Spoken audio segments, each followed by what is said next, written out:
Quinnipiac's SGA hosted their annual State of the QUnion yesterday, March 2nd. As students watched in the piazza or at home on Zoom, they had plenty of thoughts. I feel like the students are advocating for one thing and administration's definitely delivering a different narrative. It was very political, but not in a good way. It was like almost like they were acting like politicians, not truly answering the questions from the students.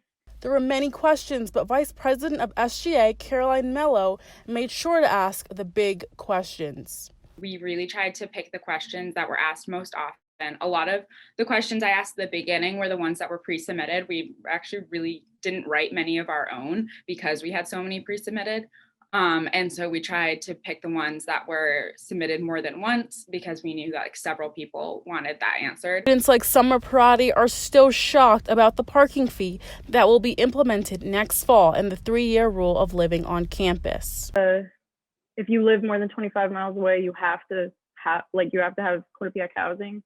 I also think that's really unfair. I think it's going to drive away future prospective students, because when you really think about it, if you're a student and you really love Quinnipiac, you love the program that they offer to you, but you can't afford room and board, they have no consideration for the financial situations of students.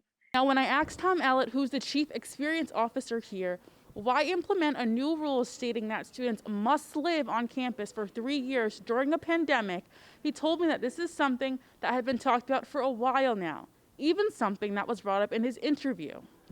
For Q30 News, I'm Kate Pattyfoot.